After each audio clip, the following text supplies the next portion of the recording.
Salutations, bienvenue dans DCP du ciné et des Potes. Votre émission bimensuelle de cinéma. J'ai avec moi ma team de choc, Julien, Jérém et Fred. Salut. Bonjour. Salut. Pour le traditionnel bilan de l'année, donc les DCP Awards. Voilà. On est en forme ou pas? Julien, il est fatigué là. Moi ça va, hein. Fallait pas poser la question. C'est justement pour ça que je la pose. Je te jette sous le T'es en bus. forme, Owen? Je suis malade. Ah. Mais on est là. On est là pour donner les catégories les plus ou moins prestigieuses aux films de l'année. C'est aussi le moment pour Jérém de faire le bilan de l'année en chiffres, avec également nos statistiques à nous en tant que spectateurs. Et moi, j'ai un jeu que j'aime bien faire. Bon, en général, je fais des jeux que j'aime bien faire, parce que si je faisais des trucs que j'aime pas... Bah, ce serait pas intéressant. Et je rappelle que vous pouvez nous écouter sur toutes les plateformes de streaming et sur YouTube, et que vous pouvez nous suivre sur Insta et TikTok. Donc sans transition, les DCP Awards.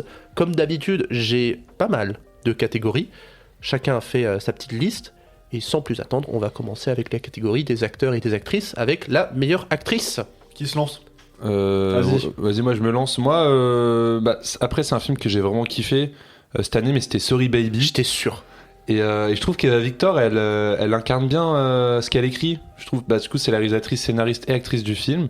Et je trouve du coup que ça la sert hyper bien, parce que c'est elle qui écrit son propre personnage. Donc non, Eva Victor, j'ai adoré sa performance, c'est hyper juste, c'est touchant, c'est...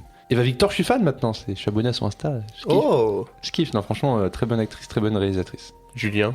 Moi c'est Renate Reinsve dans Valeurs sentimentales. Je l'ai en deuxième parce que bon, il y avait une au-dessus, mais je comprends totalement. Voilà, de toute façon j'ai déjà dit dans l'épisode dédié pourquoi j'aimais beaucoup Valeurs sentimentales. Elle était déjà très forte dans Julien en 12 chapitres, mais je trouvais que le film Julien en 12 chapitres avait des défauts. L'inverse, c'est que Valeurs sentimentales pour moi gommait les défauts de Julien en 12 chapitres, mais l'interprétation est toujours très bonne. Et Jérém. Du coup, moi la première, j'en ai déjà parlé dans DCP, c'est Imogen Poots dans Chronology of Water, parce que vraiment exceptionnelle performance quoi. J'ai hésité aussi avec elle. J'hésite entre deux, et en vrai, je sais toujours pas choisir, mais je pense que je vais partir sur Clara Choi, qui jouait dans Yoroi. Étonnant. Qui est la compagne de Orelsan. Et en fait, genre, elle m'a tellement fait kiffer, et je trouve qu'elle porte tellement bien le duo. Parce que moi, quand je suis allé voir Yoroi, j'étais en mode, c'est Orelsan. Et en fait, non, c'est vraiment un film de duo de bonne dynamique. Et je trouve Mais que... c'est vraiment sa femme dans la vraie vie? Non, c'est une actrice. Ok. C'est une actrice. Et non, je trouve que faire les scènes de baston en jouant une meuf enceinte et tout en... Je sais pas, je trouve que le duo fonctionne trop bien, donc j'ai kiffé. Et c'est qui l'autre? C'était Emma Stone dans Bugonia, qui est un peu plus classique. Et donc, meilleur acteur. Moi, je vais faire plaisir à Julien, qui m'a conseillé un film incroyable cette année, qui s'appelle L'épreuve du feu. Ah. Et je vais dire Félix Lefebvre, parce que, comme l'avait pu le dire Julien, il y a un truc où il joue très bien dans le non-dit, dans le regard, dans plein de trucs, et je trouve que c'est un acteur qui est vraiment à suivre pour le coup. Maintenant, je sais que Félix Lefebvre, dès que je verrai un film avec lui, j'irai le voir, parce que je trouve qu'il a un potentiel de ouf, donc ouais, il mérite clairement un meilleur acteur. L'année dernière, c'était pas Félix Kizit pour toi? Ah merde, c'est que des Félix en fait. C'est que des Félix. Peut-être l'année prochaine un autre Félix. Les gars. Alors pour la blague, j'aurais pu dire Indy le chien dans Good Boy. J'ai fait pareil. J'aurais pu dire ça pour la blague. Non, mais pour être un peu plus sérieux, je dirais Guillaume Marbeck dans Nouvelle Vague. Et pareil. Très bien alors. Alors, Alors bien que j'aime pas forcément celui qui l'incarne, faut dire qu'il le fait bien. Au début je partais comme vous et je me suis rappelé un film que j'avais vu au tout début d'année, Colman Domingo dans Sing Sing. Et tu sais quoi, j'hésitais un peu aussi. Je reconseille à tout le monde de voir Sing Sing pour ceux qui l'ont pas vu, mais voilà, interprétation de Colman Domingo, magnifique. Ok. Et pourquoi, pour revenir sur... Marbeck. Ouais. De manière générale, le casting de Nouvelle Vague est super bien dirigé, mais ça peut être très facile, je trouve, de tomber dans la caricature de Godard. Et je trouve que Marbeck tombe jamais dans la caricature, il est toujours juste. Comparé à Louis Garrel dans Le Redoutable, je trouve qu'il fait beaucoup plus caricatural que Guillaume Marbeck là-dedans. Dans Nouvelle Vague, je trouve qu'il est assez juste comparé à Garrel. Alors certes, il le représente un tout petit peu plus tard, je crois, Garrel dans Le Redoutable. Mais je trouve qu'il en fait des caisses comparé à Marbeck. Non, et puis après, l'avantage de Nouvelle Vague, c'est qu'il n'est pas non plus trop dans la psychologie de Godard, mais du coup, ça fait que la performance est assez égale tout le long du film. Changement de ton avec la meilleure mise en scène, moi je le dis tout de suite, c'est Avatar 3. Check mon frère. Allez, pour tout le flot d'émotions que le film a amené, notamment dû à la mise en scène, et encore plus en IMAX 3D, parce que entre les deux enregistrements, j'ai été le revoir en IMAX 3D. Rassurez-vous, c'est la seule fois dont je parlerai d'Avatar 3. Putain, merci mec, je m'attendais à meilleur film, je m'attendais à tout, genre. Mais j'ai également, fait meilleur film, moi. Ça se trouve, il a oublié meilleur film, ça va être Avatar 3. Non, Non, mais c'est vrai, il y a un flot d'émotions qui est amené par la mise en scène, genre vraiment, j'ose le dire qu'en IMAX 3D, il y a des plans, c'était tellement beau, j'ai failli en chialer. Voilà. Capture d'écran le film. Vous voyez pas mon regard, les gars. Mais... Non, mais c'est cool Avatar, en vrai, je peux Ouais, comprendre. et toi, c'est quoi ton film? Moi, j'ai pris un blockbuster aussi. J'ai pris Superman. Je trouvais qu'il y avait des bonnes idées. Non, mais Superman, ce qui était cool, c'est qu'il y avait à la fois des bonnes idées de mise en scène quand c'était des scènes d'action, tout comme quand c'était des scènes simplement de dialogue, pas la fameuse scène dont on avait parlé de Lois et Clark en train de parler dans l'appartement. Donc je trouvais qu'il y avait un peu de tout et puis je trouvais que c'était un peu rafraîchissant. Donc c'est vrai que j'ai pensé direct à Superman. Moi, du coup, j'ai volontairement donné la mise en scène, enfin, fait une différence entre mise en scène et meilleur film pour pouvoir citer un film de plus. Et du coup, ce sera pour Koya Kamura, le réalisateur d'Hiver à Sokusho. Voilà, Hiver à Sokusho qui est dans mon top 3 des films pour ce que je trouve qu'en termes de réalisation, déjà le mélange entre film d'animation et prise de vue réelle, j'aimais beaucoup. Puis toutes les compositions de plans et d'images dont j'avais parlé dans la critique à l'époque, où tu as vraiment quelque chose sur l'horizon, sur le paysage, sur le dénivelé des montagnes coréennes qui marche très bien avec la psyché des personnages. Entendu. C'est vrai que tu parles de plein de films que j'ai pas vus, Sing Sing, Hiver. Mais honnêtement, étonnamment, mon top de cette année, c'est que des petits films globalement. Ouais. Après, ouais, moi, 2025, par rapport à 2024, j'ai vu moins de films quand même. Et donc, de la plus belle mise en scène à film le plus moche. Ah ouais, putain, le plus moche. Moi, j'ai hésité entre deux. Hein. Mais moi, j'ai évité les gros blockbusters, tout ça. Donc, moi, est-ce qu'il y a quelqu'un qui a pris un gros blockbuster ou un truc dans le genre pour dire un film le plus moche Moi, c'est pas un gros, mais un petit, c'est Springsteen que j'ai pris.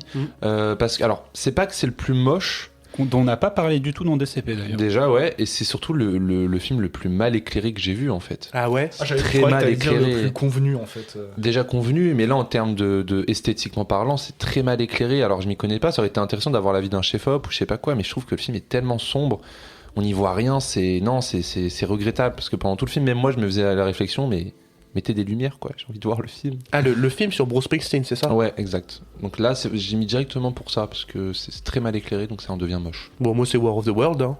Oui. Oui, c'est quand même un bon gros truc. Hein, J'ai hésité avec Atoman pour l'étalonnage, mais War of the World, elle est... Pouah, c'est chaud. C'est chaud. Alors j'aurais pu choisir ça aussi, j'aurais pu même choisir Atoman aussi. Non, j'ai choisi un film que j'ai vu au ciné, j'ai choisi Bad, mais sans vraiment trop d'hésitation, puisque vraiment la photographie c'est terne, c'est insipide, c'est sans aucun panache, et dès que le mec filme l'action, il y a un parking sonore derrière la caméra et au montage, donc une expérience très douloureuse que ce Bad. Bad, je vois même pas c'est quoi, tu vois, genre... C'est un film de Guillaume de Fontenay, si je dis pas de conneries. Et c'est Guillaume de Fontenay qui l'a fait?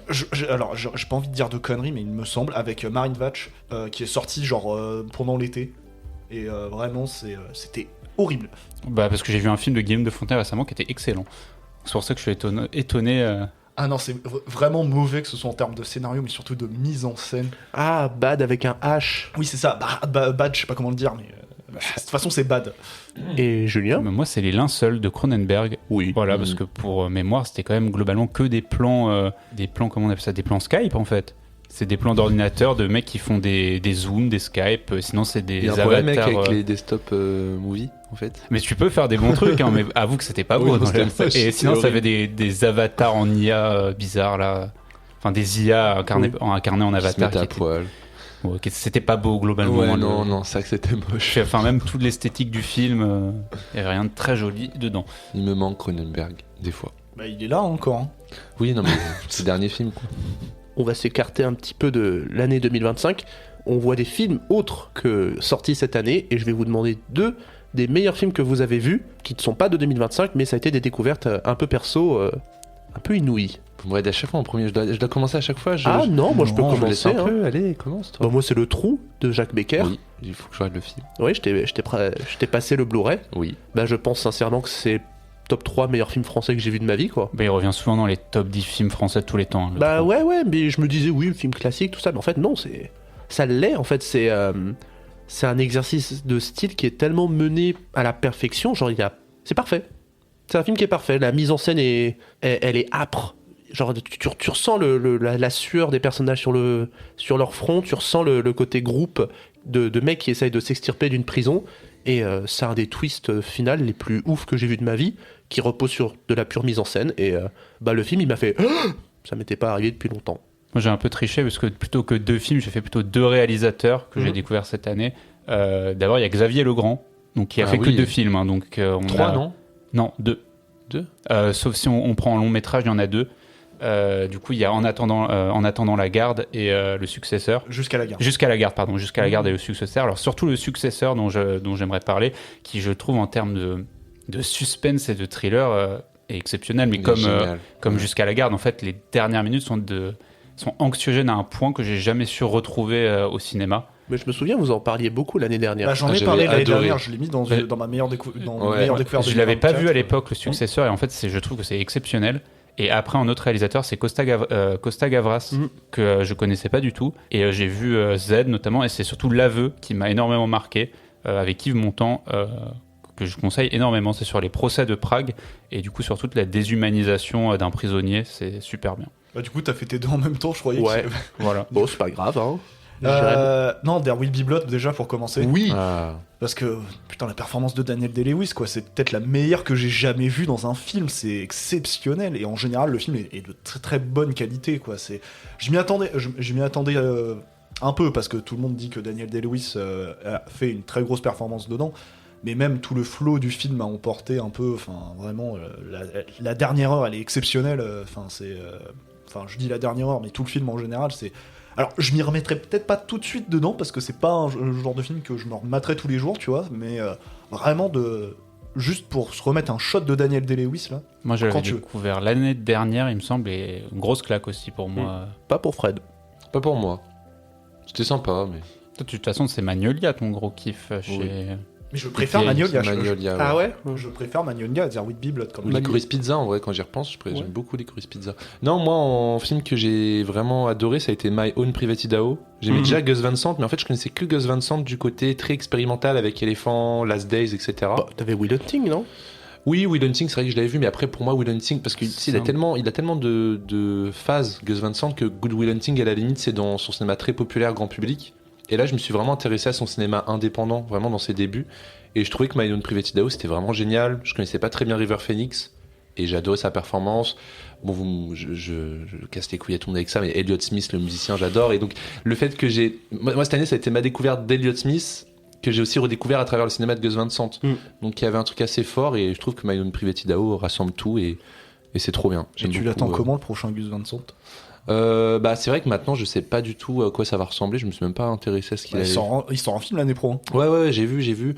Mais c'est vrai que moi là je suis vraiment dans ma phase très indé, plus dans ses débuts en fait, où il avait pas vraiment de règles, où il se cassait pas la tête.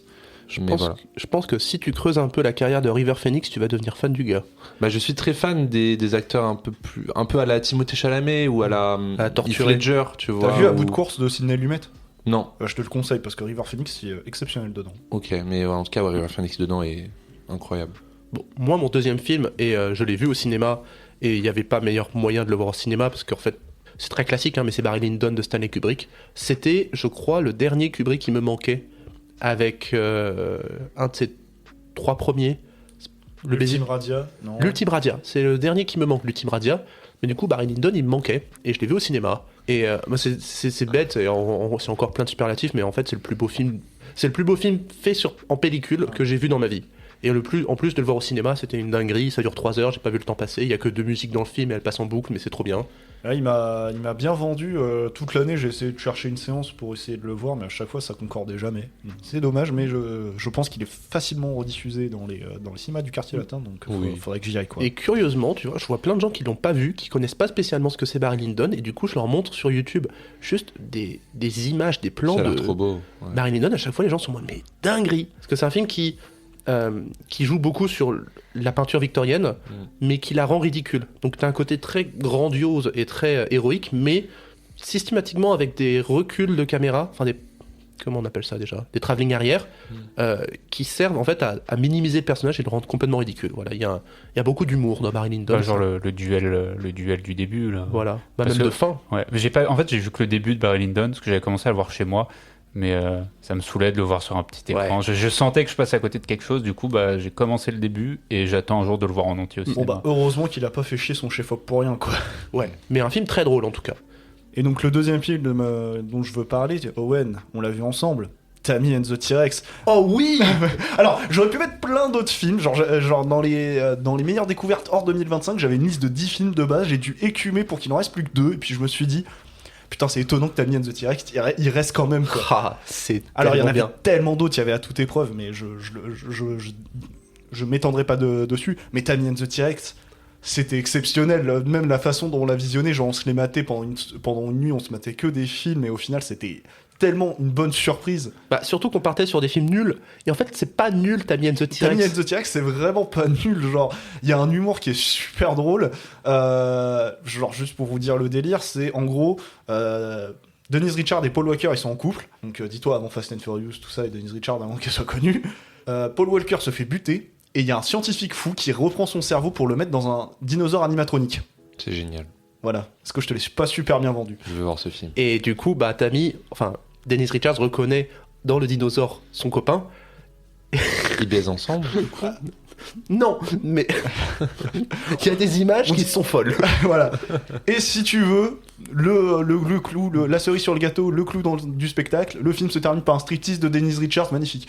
Ok. Ah, pas du dinosaure. Non, Moi, je non, veux mais Mais il se passe quelque chose après, du coup. l'animatronics du dinosaure, elle crée des images, mais de toute beauté. C'est un profond film de second degré, c'est incroyable. Je vous dis juste un tout petit truc qui se passe. C'est genre, à un moment donné, le dinosaure, il fait un croche-pied à un mec, quoi.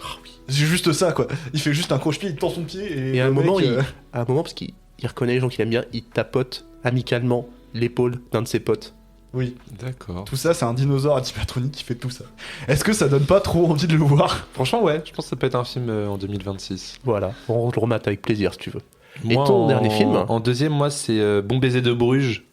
J'ai adoré. Ouais, voilà, Julien est d'accord. Très bien. hein. C'est très très bien. C'est que tu sais pas où tu vas en fait. T'es un peu. Surtout, c'est un film qui voyage dans Bruges, donc ça c'est beau. Et surtout, c'est un film qui te dit pas tout de suite ce qui va se passer, te met pas directement dans un genre particulier en fait. Et c'est surtout une balade un peu. Ouais, rafraîchissante. Puis à un moment, ça devient très sérieux. Il y a un suspense assez insoutenable et c'est génial. Et puis les acteurs. Ralph Fiennes, Voilà, j'oublie à chaque fois son nom. Colin Farrell? Voilà, non, Brian Gleeson. voilà, Brian Gleeson, tu vois. Brendan. Puis j'aime beaucoup, en fait, j'aime beaucoup Brendan, le duo. J'ai pas encore vu. J'avais vu moi déjà les Banshees d'Inisherin du même réal, Ouais. que j'avais adoré. Donc là, le fait d'avoir vu Bon baiser de Bruges, j'aime beaucoup le duo du coup. Colin Ouais, j'ai Farrell vu et- pareil, j'avais d'abord vu les Banshees, ensuite... Donc les Martin deux- McDonagh, je ne peux pas, moi, personnellement. Ah ouais Enfin, Ah ouais. genre Three Billboards, j'aime pas forcément. J'ai pas Les encore Banshees, je me suis fait chier. Bah moi c'est surtout le duo Farrell et Je sais pas, je Billy trouve qu'il y a Gleeson t'as un second degré, mais aussi un humour noir qui se conjugue très bien. qui marche bien, ouais. En Non, fait, non, film de second degré cette année. c'est vrai, oui, totalement. Après, c'est très noir quand même. C'est hein. très noir et très très mélancolique, très. Non, j'ai adoré. Mais je pense qu'il y a un mème qui est très connu qui vient du film. C'est Colin Farrell justement qui se braque un pistolet sur la tête et tu vois Brendan Gleeson d'ailleurs qui le vise aussi avec un pistolet. Ah, c'est dans ce film-là C'est dans ce film-là. Ok. Non, c'est génial, je vous le conseille. Les deux, hein, les Banshees aussi, si tu l'as pas vu, Owen. Hmm. Les deux à voir en fait en même temps parce que c'est un duo iconique. Ok. Revenons à 2025. On a fait une petite aparté un peu longue, mais revenons en 2025 avec le personnage le plus Alors tataclac. pour moi, je pense qu'on va se mettre d'accord, non? Je ne pense pas, parce que moi, c'est Ah. un film que tu n'as pas vu, que j'ai Merde. choisi. Dis-moi. Bah c'est Meursault, l'étranger. Ah non. Bah quand même, arrêtez, Benjamin Voisin, c'est simple, hein. Tu prends Benjamin Voisin, c'est une tête à claque quand même. Enfin, désolé, mais genre. Tes propos n'engagent que toi. Alors, je le trouve très beau et très Ah beau oui. dans le film, mais quand tu regardes de plus près, c'est une tête à claque de ouf. Surtout le personnage qu'il va incarner dans l'étranger, qui est apathique, qui. Putain, il Moi, est j'ai giflé, quoi. mis Victor Frankenstein dans Frankenstein de Del Toro. Ah. Moi, je pensais que t'allais choisir la même que moi, quoi. Bah, dis-moi. Le personnage de Tar dans Ottoman, le comic relief, là. Ah oui. Oh, Oh, je t'ai débloqué un truc, là. je l'ai Parce oublié. que vraiment, c'est un comic relief, mais le plus atroce que j'ai jamais vu, quoi. C'est genre, il est pas drôle, il parasite le récit, c'est tout ce qu'il fait, quoi. Moi j'ai mis Kenneth Marshall dans Mickey 17, Mark Ruffalo. Ah oui. Oui, en Ah, effet. ouais, mais c'est un bon personnage tête à claque. Oui et non, parce que c'est aussi la faiblesse du film de trop en faire. En effet. C'est vrai que t'avais pas trop aimé, toi, Mickey 17. Si, honnêtement, j'ai trouvé Non ça. Moi j'ai trouvé ça assez sympa, Mickey 17. Qui n'avait pas aimé autour de moi? Bah, on était plus sur le contre-coup, en mode, bon, sur le coup, c'est sympa, mais en y Voilà. réfléchissant bien, ça va Oui. pas très loin, quoi. C'est ça. Après, tu vois, je le retrouve souvent en top 2 de cette année. Oui. Juste derrière Une bataille après l'autre, généralement, qui arrive premier pour beaucoup. Voilà, pas non plus à ce point-là. C'était sympa, mais c'est largement pas le meilleur des bons Juno. Ah oui, En non, effet. mais Sans doute clairement. un des moins bons, même peut-être. Bon, moi, Frankenstein, vite fait, parce que je trouve que ça passe complètement à côté du bouquin et que Oscar Isaac refait des caisses. j'aime pas du tout. La grandiloquence d'Oscar Isaac. Oui, puis le revirement mental du personnage qui pas préparé, c'est nul. Meilleur casting, Nouvelle Vague. Eh bah pareil, tu vois, on est souvent... Bah moi du coup Encore. Mickey 17, parce que je trouve qu'il y a plein d'acteurs sympas, C'est vrai. intéressants, plein de trucs cool, donc ouais j'ai mis Mickey 17, plus pour le fait qu'il y en ait pas mal quoi, beaucoup d'acteurs. Moi j'ai mis Eddington. Oui. En termes de casting, Joaquin Phoenix, Pedro Pascal, Emma Stone, Austin Butler. En fait, moi j'ai plus choisi Nouvelle Vague dans le sens de grosse découverte et d'osmose entre les acteurs. Ah tu oui, vois. ça Mais, c'est de toute sûr. façon, mais on a toujours ce débat à chaque année sur la question du casting, c'est comment on l'interprète. Et moi je le prends toujours dans ce côté qui a réussi à réunir le plus gros casting qui fonctionne. Du coup pour moi Eddington. Et pas Wes Anderson pour Funny Scheme. Non, parce que le Wes Anderson, je trouvais Parce que ok t'as des sans gros plus. noms, hein. Ouais, mais je trouve qu'Eddington est plus fonctionnel pour le coup. Ouais, mais après, c'est presque qui réunit le plus de grosses têtes. Alors que justement, genre Nouvelle Vague, il y a un truc qui match avec les personnages et les acteurs qui les incarnent. Puis cet effet de groupe qui est toujours. Après ça bien. matche bien parce que ça te parle d'un tournage, donc justement c'est normal qu'il y ait un effet un peu où les acteurs vont bien matcher, là où un film de Wes Anderson c'est tellement plein de petites scénettes divisées que t'as pas l'impression qu'il y a une osmose entre les acteurs. En effet. Ok. Tac. Plus grosse déception. Rapide. Voilà, j'en attendais beaucoup pour ce film français qui voulait traiter du parcours d'une jeune voulant intégrer le monde du sport automobile de haut niveau, mais c'était rapidement oublié tant c'était cliché et sans générosité dans les séquences de conduite. Même, voilà, c'est très loin.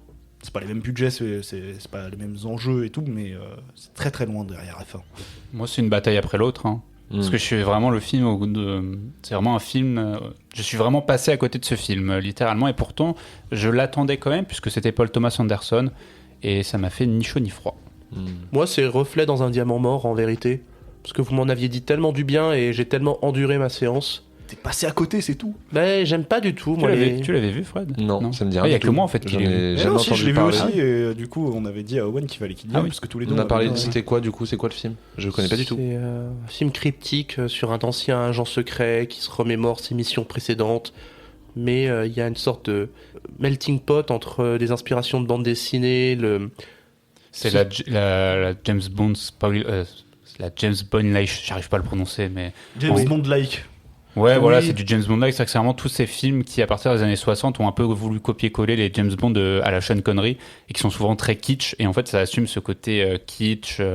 mais en ayant un côté très mélange entre le passé et le présent, qui fait que j'arrivais jamais à savoir où est-ce qu'on en était dans le film. Bah en fait moi c'était plus dans l'idée des grosses idées visuelles du film quoi. Donc, Oui, mais ça m'a pas accroché. Mais tu vois, plus j'y repense, moins ça me marque. Ça m'a beaucoup marqué quand je l'ai vu pour sa mise en scène que je trouve toujours très bien. Mais c'est vrai que c'est pas un film que j'irai revoir ou que je retiendrai finalement. Moi, en 2016, j'avais adoré Grave. C'était vraiment l'un des meilleurs films de 2016 Ah oui. pour moi. Quand je suis allé voir Titan, j'étais un peu plus déçu, mais après coup, je comprenais qu'il y avait de l'idée. Il y avait un truc. J'ai vu Alpha et j'ai trouvé ça, mais juste nul en fait. bah, tu sais quoi, je vais te rejoindre en vrai parce parce que Alpha, c'est dommage. Il y avait une bonne promesse, il y avait des bonnes thématiques, il y avait des trucs hyper intéressants, mais après, le film se perd dans des temporalités. Tu ne comprends plus rien, un peu comme ce que tu viens de dire.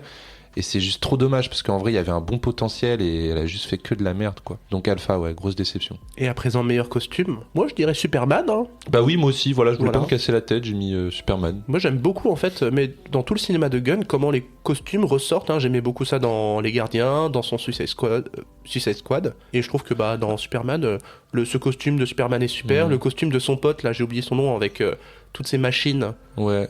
J'adore. Après, ce qui joue beaucoup là sur les costumes chez Gunn, c'est la colorimétrie, tu vois. Oui, mais ça le fait. Mais ça le fait, ouais. Alors bien que j'ai subi le film et que j'en ai rien eu à foutre pendant toute la séance, faut bien avouer que Wicked 2 a quand même une grosse production value en termes de costumes et de décors également. Donc Wicked 2. Moi, je pensais à Sinners parce que la reconstitution marche très bien, même en termes de costumes.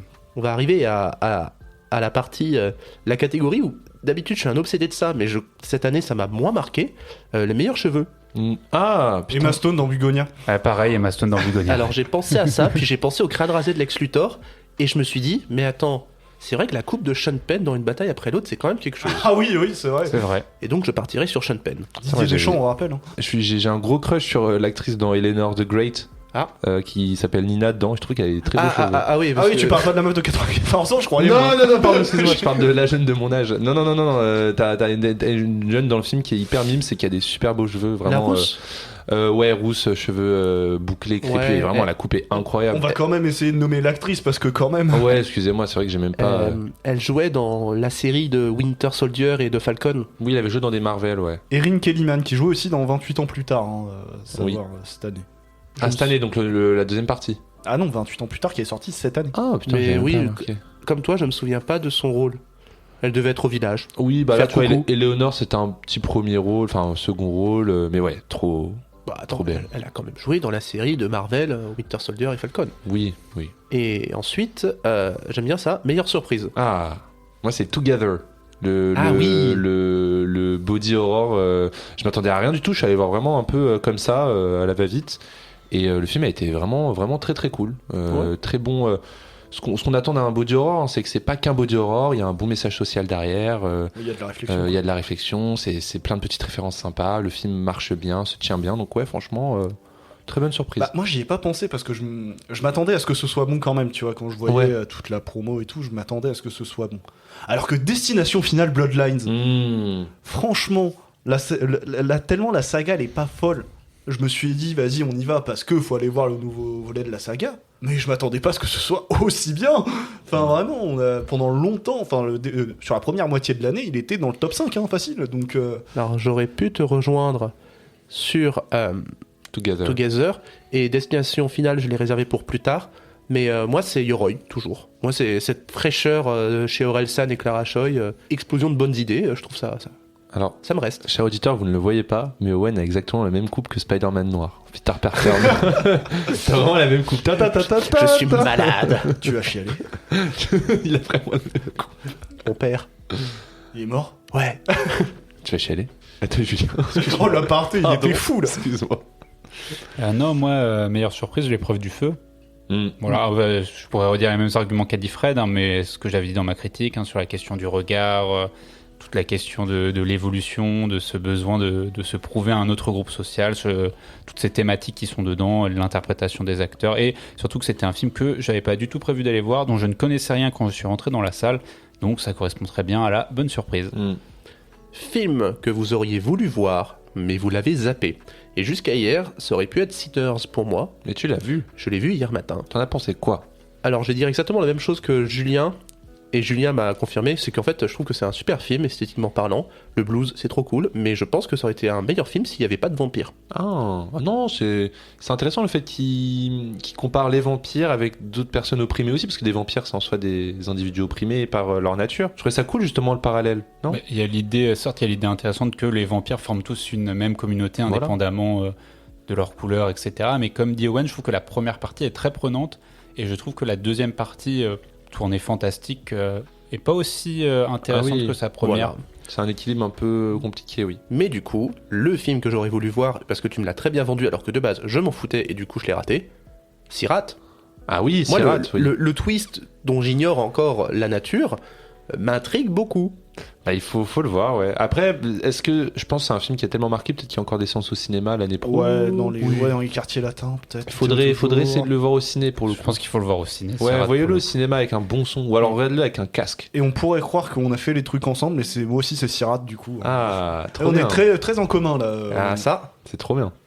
Moi, ce serait Deux Sœurs. C'est un réal anglais qui fait pas mal. Lui qui a une manière un peu de tourner très à l'improvisation. Ça a l'air hyper Mike cool. Lee. Voilà, exactement. Et ça avait l'air trop bien. Et je sais pas si vous vous rappelez du synopsis, c'est une femme qui est vraiment, mais comment dire, qui en a marre de la vie, qui est hyper horrible avec tout le monde autour d'elle. Et t'essaies un peu de comprendre pourquoi elle est comme ça, pourquoi elle réagit comme ça avec sa famille. Et ça a l'air hyper touchant. Et c'est vraiment le film qui me donnait le plus envie. J'avais eu des super bons retours. Et voilà, Deux Sœurs. Bah, moi, c'est Évanoui. Ah, mais Bah oui, parce que tout le monde en a parlé, tout le monde, je vois partout dans les tops. Vous-même, vous en avez parlé pour les films de l'été. Et moi, je l'ai pas vu passer, j'ai pas vu de bande-annonce passer. Vraiment, ce film, on m'a dit, ce film, il est trop bien, et c'était déjà fini. Il s'est évanoui de ton regard. Totalement. Donc, faudra que je le rattrape. Ouais, c'est sympa ça. Franchement, un bon petit film. Ok. Alors, Jérém m'a dit que cette catégorie, elle rappelle beaucoup Meilleure Surprise. Mais pour moi, c'est le film le plus improbable que vous avez aimé, c'est-à-dire, On s'attendait à de la merde, c'est ça. on s'attendait à ce que ça soit nul. Finalement, c'était très bien. Voilà. Et là, moi, j'ai mis Destination Finale Bloodlines. Parce Ok. que, de manière générale, je trouve que la saga, c'est très mauvais.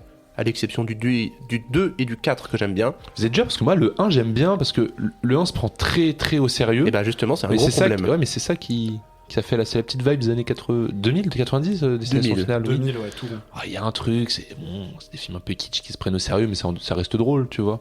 Non, pas le 1. Ah ok. Je trouve que le 2 et 4, si, justement. Il y a beaucoup plus de second degré. Et Bloodline, ça a le parfait mélange entre les personnages sont attachants, donc t'as pas envie qu'ils crèvent, mais en même temps, il y a beaucoup d'humour. C'est gore. Le package, il est là, quoi. Et donc, Julien. Ben moi, ce sera Superman, du coup. Parce que du coup, ça rentre un peu dans le cadre, comme tu dis, de la meilleure surprise, mais c'est surtout que Superman, j'en attendais rien. Film d'ici, avec ce que ça donnait ces dernières années, je m'attendais vraiment à rien. Et en fait, comme on en avait parlé, hein, c'est un film qui se prend pas au sérieux, qui désamorce tous les clichés qu'il aurait pu avoir dès le départ, et surtout qui est coloré, qui fait du bien. Genre, c'est vraiment un film, quand tu ressors, t'as passé un très bon moment, c'est fun, ce que t'attends d'un blockbuster, finalement. Qui de vous Moi, vas-y. Moi, ce serait Eddington, parce que je m'attendais vraiment à ce que ce soit un peu comme Boys the Fred, où Ari Aster part vraiment en couille et que j'y prenne aucun plaisir. Et quand j'ai regardé la bande-annonce, en tout cas, j'avais cette impression-là. Et en voyant Eddington, pas du tout, ça se tient super bien. C'est absurde, tout comme ça reste quand même assez compréhensible et c'est super cool. Ouais, je suis d'accord aussi sur Eddington. Ouais, j'avais vraiment peur de tomber sur un. Alors moi j'avais adoré Boys the Fred, mais je sentais qu'Eddington ça allait vers un truc vraiment trop absurde pour moi et pas du tout.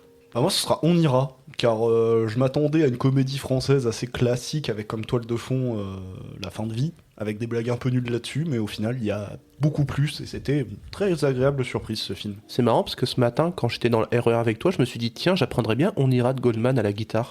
Et bah voilà. Voilà. Non mais on en avait parlé très succinctement avec Mathieu Panchina quand il était venu, mais en effet, il le conseille, je le conseille. Voilà.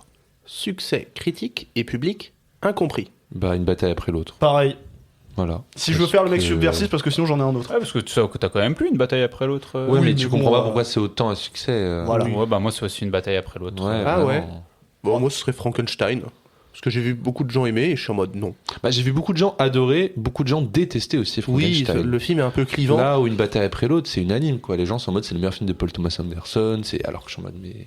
Bon, après, Ouais. je dis ça en voulant faire le mec subversif, mais dans une moindre mesure, parce que j'évoquerai et je donnerai quand même comme réponse définitive Parthénopée, parce que faut pas déconner, je Non, comprends non, toujours non, pas non, comment non, vous avez non, pu non, autant non. l'apprécier sans vous emmerder profondément. C'est sympa Parthénopée. C'est sympa, je dis pas que c'est incroyable, mais j'ai Non, bien c'est aimé cool. la vibe napolitaine. Voilà. C'était chaud Ça comme fait film. voyager à Naples, Sorrentino aussi. Si. Si. Ah, Faudrait c'était beau, ses autres films. Parthénopée. Faudrait ses autres films. Mais, Et il y en a un autre l'année prochaine qui sort Ouais. de Sorrentino. Sans Mais- moi. mais Parthénopée, en vrai, j'ai bien aimé, mais je pourrais presque le mettre dans les films vus et sans tape. Mais avant les films vus et sans tape, je vais vous demander qu'est-ce qui n'a pas eu le succès qu'il méritait. Betterman, je comprends pas pourquoi ça a autant floppé. Bah merci. Oh putain. Quelle Ouais, erreur. Je comprends. J'ai rattrapé Betterman. J'ai pas aimé. Ah, mais J'ai pas aimé. C'est cool. C'est voilà, mais ça reste. Je crois que je m'en bats les couilles en fait de Williams quoi. Je m'en fous de sa vie. Ouais, mais moi je trouve que tu vois, c'est le genre de film qui aurait pu aller dans Très Bonne Surprise aussi, Betterman. Moi je trouve que l'utilisation du numérique qui en est fait est super intéressante et tu le vois pas ailleurs. Et je trouve qu'en termes de biopic, je préfère voir Betterman que Un Parfait Inconnu. merci. C'est beaucoup plus, c'est parce que c'est beaucoup plus intéressant sur ce qu'il propose. Et pourtant le parcours de Robbie, Robbie. Ouais, Robbie. Robbie, pas Robin. voilà, de Robbie est très classique pour une pop star, on va dire, mais je trouve que le film est beaucoup plus intéressant et puis ça a des sous-textes très intéressants aussi sur les questions de santé mentale et tout. Bref, c'était pas mal, Betterman. C'est une réussite. Mais du coup, je prends l'enchaînement. Moi, le film qui n'a pas eu son succès, ça va être Hiver à Sokcho. Parce que c'est pas un film, j'ai regardé, je crois qu'il a fait 120 000 entrées, ce qui est pas, pour le type de film que c'est pas dégueulasse, mais pour moi, c'est un film qui mériterait vraiment d'avoir des récompenses et de faire un gros succès public. T'avais dit quoi, Fred? Redis-moi. Moi j'ai pas encore dit. Moi j'ai mis Together encore. Ah oui. Mais après j'ai pas forcément eu des échos comme quoi le film a marché ou pas. J'ai pas l'impression que les gens en ont beaucoup parlé non plus, donc je dirais Together, ouais. Ok. Et donc maintenant, le film vu et sans tape. Alors moi c'est La Voix du Serpent, le remake. Il y a eu un remake de ce film. Ouais, le remake français. Putain, j'arrive pas à marquer les noms. Attends, on parle du même film original ou pas, La Voix Le du Non, brésilien. Non, La Voix du Serpent, c'est. Est-ce que vous pouvez me chercher le nom du Ah non, on C'est un confond réalisateur on japonais. confond avec L'étreinte du serpent. Oui, je crois. voilà, ok, d'accord. C'est le réalisateur japonais. Bah attendez, c'est c'est Kiyoshi Kurosawa. Ouais, voilà, c'est Kiyoshi Kurosawa qui a fait le propre remake de son film japonais en France avec des acteurs français, avec Damien Bonnard, avec Macha Malric.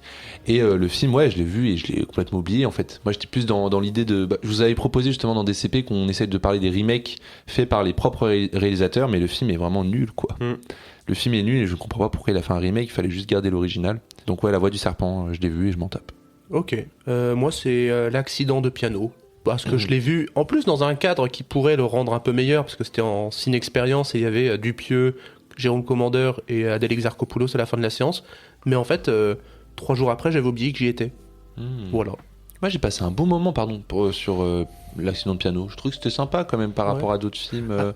Et Adèle Exarchopoulos, elle était pas loin d'être mon personnage le plus tête à claque d'ailleurs. Ah, oui. Avec ses yaourts là. Alors c'est con parce que moi aussi c'est un film que j'ai vu en avant-première avec équipe. Genre j'ai vu Pamela Anderson en vrai, mais j'ai pourtant totalement oublié que j'ai vu The Last Showgirl en début d'année. Ah ouais. Non, c'était sympa, The Last Showgirl. Ouais, pareil, hier, quand je revoyais tous les films que j'ai vus dans l'année, c'est vrai que The Last Showgirl, c'était cette année, mais le film que je mets en vue et sans tape, c'est Le Retour d'Ulysse d'Umberto Pasolini. Parce que la seule chose que je me rappelle de ce film, c'est juste qu'il y a eu une coupure générale électrique au MK2 et que j'ai attendu 25 minutes le temps qu'ils rétablissent le courant sur... 25 minutes. Ouais, c'était très long. Parce que du coup, le film, ça a duré 25 minutes de plus.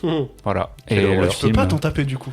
Mais, ouais, mais du coup, je me rappelle de ce film que parce qu'il y a eu coupure générale électrique au MK2. C'est comme moi, je me souviens que j'ai vu Angry Birds 2 parce que c'est la seule séance où j'étais tout seul dans la salle. Ah, moi, c'était Bambi. Un matin. C'est génial. Pépite française. L'épreuve du feu. Arco, même si ça revient à dire mon film français préféré de l'année. Bah moi, c'est l'animation française de manière générale parce que j'aimerais bien intégrer Amélie, la métaphysique des tubes, à cela. Oui. Que je mets un petit peu au-dessus d'Arco, mais de très peu. Moi aussi. Moi, c'est Arco aussi en pépite française. Et pépite hors France et US. Bah là, c'était dur parce que moi, je suis un petit con. J'ai regardé que des films américains ou français. Et de base, j'avais pas forcément adoré le film, mais en y repensant, c'est frais de tout cracher. Je mettrais Black Dog, du coup, le film chinois qui est sympa quand même, qui reste un truc intéressant à voir. Moi, c'est Mémoire d'un escargot qui est Australien. Australien, dans mon top 2 de mes top 3, mais qui est longtemps resté top 2. Et à vrai dire, moi, quand je regarde mon top 10 de l'année, en fait, j'ai 4 films qui sont d'animation. 2 français, un américain qui est Zootopie, 2, et Mémoire d'un escargot. Putain, donc beaucoup de films d'animation. Ouais, et puis je trouve. Bon, après, la Mémoire d'un escargot, tu ne montres pas un enfant, quoi, parce que ça parle beaucoup de dépression Oui. d'enfance maltraitée, quoi. J'avais beaucoup aimé Mémoire d'un escargot, c'est aussi dans mon top. Ouais, je comprends pas. Personnellement, je comprends pas votre engouement sur Mémoire d'un escargot. Ah mais non, c'était bon. trop cool. Non, mais ça se comprend après, mais c'est pas. Ça va. Bingo, ça m'atteint pas. Voilà. Non, moi là ça a été plus compliqué parce que pour la plupart, et ça j'en suis assez content d'ailleurs, c'est que les films qui m'ont bien plu cette année, ils étaient souvent pas français et pas américains. Donc là j'ai dû faire un choix pour éviter de reciter des films encore et encore. Mais je vais dire Kneecap, dont j'ai déjà pu parler dans l'émission, donc petite pépite irlandaise pour le coup. Et Julien? Bah, du coup, ce serait plutôt Better Man si tu le considères comme un film britannique, même s'il y a une coprode américaine. Ok. Voilà. Je pourrais en dire un autre, mais ça n'aurait pas d'intérêt. Pourquoi? Parce que c'est pas juste une pépite, ce serait dans les meilleurs films. Donc je tu réserve du coup la pépite à Better Man. D'accord. Plus grand plaisir coupable. En vrai, je l'ai noté, mais c'est comme tu dis, en fait, à chaque fois, chaque année, tu dis plaisir coupable. Finalement, genre, c'est pas un plaisir coupable parce que tu considères que le film est bien. Destination Finale Bloodlines. En vrai, je pense légitimement que c'est un super film. Bon, c'est Y a-t-il un flic pour sauver le monde? Alors je sais que c'est pas le plus grande comédie qui existe, mais je le vois comme un film que je pourrais me remettre de temps en temps pour me détendre, donc ouais, voilà. Moi je trouve que le pari a pas été tenu, mais j'ai quand même bien aimé mon film, c'était Marche ou crève. C'est un plaisir coupable, parce que j'ai quand même apprécié mon moment, alors que je trouvais ça pas dingue. Running Man, en soi, est-ce que ça aurait pu intégrer... Toi, tu l'as moins aimé? Non, moi je l'ai moins aimé, Running Man. Mais Marche ou crève, j'ai passé un très bon moment, Ouais. donc... ouais. Mais c'est vrai que Destination Finale Bloodlines, à chaque fois que je vais sur Sens Critique et que je complète mon top 10 au fil de l'année, je suis en mode, attends, mais c'est dans mon top 10, ça? Il est encore là. Il est encore là, et en fait, il est là, quoi. Meilleure musique. Sinners, sans aucune hésitation. Sinners, pareil. Et donc, je te rejoins. Bah moi j'ai bien aimé Un Parfait Inconnu, je voulais lui laisser une petite place, et oui. j'aime bien la folk, j'aime bien... J'aime bien Bob Dylan. J'aime bien Bob Dylan, alors que j'écoute pas forcément, j'aime bien Timothée, j'aime bien... C'est vrai que non, moi- j'ai bien aimé sa performance, il est quand même bon dedans, faut le dire. Hein. Donc ouais, Un Parfait Inconnu. T'allais dire quoi? Bah, c'est un parfait inconnu à la valeur, enfin, à le mérite de m'avoir fait me remettre un peu à des albums de Bob Dylan alors que de base j'aime pas ça. Ah, mais surtout, c'est impressionnant quand même. Enfin, c'est quand même lui qui chante. On a l'impression que c'est Bob Dylan. Il y a quand même un truc, un vrai travail sur la musique. C'est une des qualités du film, c'est aussi de voir le fait de voir Chalamet jouer de la guitare aussi. Après, c'est pas vraiment de la musique originale. Parce que j'aurais pu dire Better Man parce que j'adore Robbie Williams, mais c'est des musiques qui ont déjà 20-25 ans. Mais bon. Je voulais lui mettre une petite place, j'ai bien aimé ce film. Meilleur film d'animation, et donc pour moi, c'est Mémoire d'un escargot. Moi, ce serait Amélie et la métaphysique des tubes. Je vais rester sur Arco, même si Zootopie 2 est vraiment pas très long. Ah bah c'est Arco. Moi. Ça se vaut, mes amis. On arrive dans les 3 dernières catégories.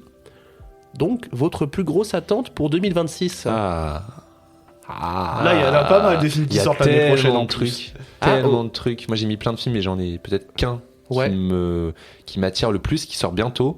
C'est Silent Hill de Christophe Gans, la suite. Ah, tant que ça Ouais, parce que je suis très fan. Alors, j'ai pas joué à tout le jeu, mais je suis très fan de l'univers du 2. Je trouve que la première adaptation qu'il avait faite était vraiment sympa. Et là, en regardant un peu ce qu'il va faire dans le 2, ça a l'air vraiment génial, quoi. Et j'ai trop hâte. J'ai vraiment très très hâte de voir ce film. Bah moi, il n'y a plus Avatar, donc... Ah, c'est con. Comme je regarde jamais trop ce qui va au loin... Bon, on sait très bien c'est quoi ta plus grosse attente. Toy Story 5. Ah, ok. Toi, t'allais dire l'Odyssée, bah, mais... oui, mais moi, c'est quand même. Alors, sur les gros blockbusters, alors je suis pas un bandeur de Nolan, mais franchement, faut dire que l'Odyssée, c'est peut-être celui qui m'intéresse le plus sur les gros films. Mais bon, je suis un bandeur de Shyamalan, il y a un Shyamalan qui sort l'année prochaine, ça va s'appeler Remain, ça sort en octobre, c'est avec Jake Gyllenhaal, ça, voilà. Moi, il me faut juste ça me suffit. Mais juste, Toy Story 5, moi, je fais partie de ceux qui pensent que le 3, la fin du 3 est parfaite, et pourtant, genre... tu me remets Woody et Buzz et je suis en mode...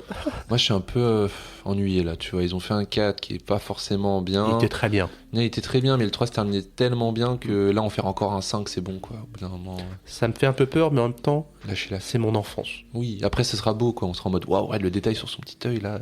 C'est Voilà. ça, quoi. Mais... Moi, c'est L'Inconnu d'Arthur Harari, qui est l'adaptation en fait de la BD qu'il a coécrite avec son frère l'année dernière, le cas David Zimmerman, et que j'ai lu, que j'ai fini il y a 2 jours. Et j'ai arrêté pas de me dire, ça ferait très bien, ça passerait très bien au cinéma. Bah, du coup, ils vont le faire au cinéma, donc très curieux de voir ça. Ok. Voilà, d'autant que la BD a beaucoup de nuances sur le bleu et le rouge, donc ça peut donner quelque chose de très beau photographiquement. C'est un film filmé, c'est pas de Ça va être l'animation. un film filmé normalement. Ok. non, on se fait plaisir, on a un deuxième. S'il Bon, vous plaît, fais- il y en a J'en ai tellement. déjà dit 2, moi, donc ça Il y en y a est. tellement. À la limite, moi, ce que j'attends, mais je sais même pas s'il sort l'année pro, parce que ce mec, il est casse-couille. Je pense qu'il est sur le montage depuis 10 ans. C'est The Terrence Way of Malick. Wind. Bah ouais. Non, mais Attends, redis. c'est Terrence Malick, c'est avec son biopic sur Jésus, quoi. Enfin, le mec, je crois que ça fait déjà plusieurs années qu'il est sur le montage et il est chiant, quoi. Il est relou, donc ça, je suis curieux. Il y a aussi le Scary Movie, il y a toi, tu veux tout dire, toi. Il y a Evil Dead, il y a les gros blockbusters, il y a Terrifier 4, il y a Ça va sortir l'année prochaine, Terrifier Terrifier 4, normalement, ouais. Ils ont pas. Mais après, voilà, même chose, c'est des dates qui sont pas encore sûres, donc. Oui, c'est pour ça, moi je suis pas du genre à me projeter des Scary masses. Movie, les gars. Moi, je veux voir un Scary Movie au cinéma. Moi, s'ils vannent tout ce qui est elevated horror, ça peut le faire. Bah, c'est ça, c'est clair. Ils ont annoncé les films dont ils se foutraient un peu. Alors, et faut il y a voir, parce plein que de ça trucs. peut être très drôle. Franchement, ça peut être super drôle, surtout qu'on a vécu cette époque de l'horreur. On va comprendre toutes les rêves, ça va être trop Oui, marrant. puis les Wayans, ça, c'est Voilà. drôle, les Wayans. Bah, ouais. Bah après, est-ce qu'en 2026 ça reste drôle, Wayans? Des fois, c'est un peu trop. Hein. Faut voir s'ils se renouvellent ou pas. Quoi. Ouais. C'est- Écoute, je suis tombé sur une interview de eux qui font juste... où t'as juste Brandon Wayans. C'est Brandon Marlon. Marlon Wayans qui fait un rire rigolo en disant ça c'est un rire rigolo et il m'a fait rire. Ok, bon. Donc je pense qu'il a une emprise sur moi quand même un petit peu. On arrive donc au extra et au plus bas. Et on va Oui. commencer par le plus bas. Quel est le pire film de l'année 2025 Minecraft Je te rejoins. Ah oui, bah, il n'y a pas d'autre... Je l'ai pas vu, donc. Je l'ai pas vu, mais tu vois, à la limite, c'est tellement nul Minecraft que je pourrais m'amuser à le voir avec des potes, tu vois. Donc Mais en ça, fait- ça ne fait pas un mauvais film pour moi. Non, parce que il y a 2 films auxquels j'ai mis des notes extrêmement basses qui sont War of the Worlds et Atoman, que légitimement je peux les mater avec toi. Minecraft, déjà ça m'emmerde que le film marche, qu'il va y avoir une suite, et ça me débecte. Le vomi, vraiment. Voilà. La pub Clash of Clans pendant 1h30, non merci. Vraiment, j'hésite entre Les Linceuls et Chien 51 pour le coup. Mais encore, même Chien 51, c'est pas bien, mais il y a largement pire que ça. Mais les autres films tels Minecraft, je ne les ai pas vus. Donc, Moi, ce serait les 4 Fantastiques quand même, parce que c'était Oh. vraiment une grosse merde. Oh Vraiment, excusez-moi, je suis très vulgaire, mais c'était horrible, quoi. C'est un film, je déteste. Et j'ai moins de haine pour ce film, mais on en a un peu. Enfin, l'artiste en a trop fait, c'est Hurry Up Tomorrow quand même. Où, mais là, tu vois, pour le Hurry Up coup- Tomorrow, je considère même pas dans les Ouais, voilà. Oui, voilà. C'est juste The Weeknd qui a fait un film et... Voilà, qui avait un ego, qui a fait un film qui est pas forcément réussi, et voilà. Mais je dirais plus, ouais, les 4 Fantastiques. quand Mais je même. me souviens pas de toi être aussi véhément pendant la critique des 4 Fantastiques. Ah si, moi j'ai détesté. Parce que moi, je faisais partie de ceux qui avaient vraiment pas aimé, mais qui étaient pas aussi acerbe non, que toi. non, j'ai détesté. Ah ouais. Faudrait écouter, je me rappelle plus. Ah. Mais Peut-être tu vois. au fur et à mesure de l'année, il s'est dit vraiment c'était Ah oui, non, c'était non. nul ça. Quand on y repense, les gars. Bingo, Fred change d'avis sur un film. Non mais je crois pas, moi je me rappelle vraiment avoir détesté le film dès la sortie, genre Ouais. tout le film se passe en intérieur, les personnages sont pas intéressants, la VFX c'est de la merde, enfin Bah, c'est nul quoi, c'est nul, c'est vraiment nul. C'est même pas, tu vois, par exemple Thunderbolt, à la limite c'est pas ouf, mais tu peux quand même regarder le film. Les 4 Fantastiques, je me suis fait chier. Mais moi, j'étais outré que des gens me disent que 4 Fantastiques c'était meilleur que Superman. J'étais Non, mais oui, non, voilà, réveillez-vous. oui, je suis outré aussi. Frédéric, outré. Non, Et- c'est pas Julien qui est censé faire des imitations, on va changer le bingo, c'est Owen qui fait une imitation. le bingo maintenant. là. En fait, c'est toi qui fais des imitations. C'était une bonne imitation, non? Malgré ma voix un peu cassée. Oui, ça va. Tout le monde a fait son pire film, et donc nous arrivons au meilleur film de l'année, T'as menti, c'est Avatar 3 pour toi. Better Man. Ah quand même, non, je croyais- Better Man remains Oh. first. je croyais- Mais j'ai- je me suis dit, il a mytho tout à l'heure en disant qu'il reparlera pas Ouais, d'Avatar qu'il va dire 3, tu Avatar vois, 3. il réservé J'ai- pour meilleur film, mais non. Très fortement hésité. C'est vraiment, c'est au coude à coude, c'est 2 films esthétiques numériques absolus, c'est dans ma cam, donc... Mais non, Better Man, ça m'a touché. Moi, c'était l'intimité, le minimalisme, les dialogues, l'écriture, De Sorry Baby. Miséricorde, pardon. Sorry Baby. Meilleur Ok. film pour moi. C'est vrai que t'as toujours les mêmes... Enfin... T'aimes bien un genre de film, tu vois, genre les films Oui, minimalistes oui, et tout, tous c'est- les ans, c'est un peu ça, tu vois. C'est vrai. Après, ouais, c'est vrai. Oui, c'est vrai. C'est Totalement. pour ça que j'ai dit Miséricorde pour la blague, mais c'est vrai que ça C'est fait vrai 2 que, ans où oui, il y avait t'es, ce truc un peu où Miséricorde, c'est bien écrit, c'est Toi, t'aimes pas minimaliste. quand c'est grandiloquent, quoi. Si, j'aime bien, mais des fois, ce qui me touche le plus, c'est ce qui met le moins dans la mise en scène. C'est un vrai. artiste. Je suis un artiste, mec. Non, Non, mais mais Sorry j'ai vu Baby, vous l'avez pas vu de toute façon tous les Toujours trois. pas. Hein. Toujours pas. Ouais, regardez-le. Franchement, vous me direz ce que vous en pensez. Mais Tu sais que moi, très mon bien. souvenir de Sorry Baby que j'ai pas vu, en fait, c'est toi qui m'en parles en Normandie. Et du coup, c'est un film que j'ai pas vu, mais quand tu me dis Sorry Baby, je repense à la penses à la Normandie, donc Normandie. je l'aime un peu bien. Ah, ok. Non, mais il faut le regarder, franchement. Et pour le coup, c'est pas le genre de film que je vous dirais aller le voir au cinéma, vu que c'est très minimaliste. Se regarder au coin du feu, enfin, sur une petite télé, un petit chocolat chaud. Non, c'est trop bien. Ah, tu me donnes envie avec la vibe, là. j'avoue. Ouais, Petit tu vois. chocolat chaud avec En ton plus, en plaid, ce moment, là. il fait moins 0 degré, moins 1. Franchement, Ouais, c'est un c'est ça. bon film à avoir en Sur le hiver. canapé avec le plaid. avec Ouais, le petit non, chocolat. franchement, vous je mettez une te- petite bougie. Et voilà, vous regardez le film, quoi. Tu regardes un film ou tu prépares une nuit romantique, mec? Bah, il faut préparer une nuit romantique avec le film qu'on aime, mec. Oh, c'est beau. Julien. Ah bah pourquoi je ne l'ai pas mis dans les pépites? Parce que c'est mon meilleur film, c'est Valeurs sentimentales de Joachim Trier. Hmm. Voilà. Ok. Moi, je sais que Fred va pas du tout être d'accord avec moi, mais ça reste substitution Wingerdak, comme je l'avais dit sur le film de l'été. Enfin, sur J'ai passé un l'épisode de très l'été. mauvais moment devant ce Je film. suis désolé, moi, et ça s'est tapé avec Avatar 3, moi aussi. Il, mais, il fallait filmer la transformation du regard de C'était là en Fred. mode la bougie, le romantisme, Sorry Baby, là. Non, mais Substitution. je suis j'ai en tête- désolé, j'ai adoré ce film. j'ai toujours en tête, genre, Christophe Waltz dans Inglourious Bastards, le moment où son visage se ferme pour dire est-ce que vous cachez des juifs dans le Oui, sous-sol? oui. Et bah là, c'était exactement pareil, Fred. Mais non, mais substitution, c'est. En fait, ce qui me saoule, c'est que j'ai adoré la main, vraiment, je trouvais ça trop bien. Et là, substitution, ça a pas marché sur moi. Ça a pas marché. C'était pas ouf. Mais on a tellement crié au génie pour Avatar 3, il est même pas dans notre meilleur film. Il est deuxième serré à chaque fois. Ah Il est ouais. pas dans mon top. Non, mais je parlais pour nous deux, tu vois. Ah, pardon, oui. Pardon. Parce que toi, je sais qu'il est pas dedans. Non. Parce que t'as préféré le minimalisme. Oui, le minimalisme. Alors que le grand spectacle. Grandiose.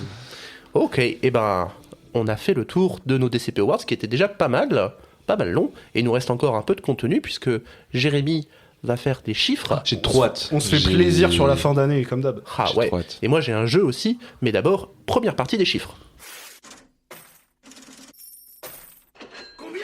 Fred, ce n'est pas la partie sur nos chiffres, ça arrivera juste après. Ah, ok. Je sens que t'es j'ai trop pressé hâte. comme Non, tous j'ai trop les hâte, ans. les gars, là, je suis- T'aimes trop savoir les stats. J'aime trop. Je suis un peu Bandeur de déçu, stats, mais. là.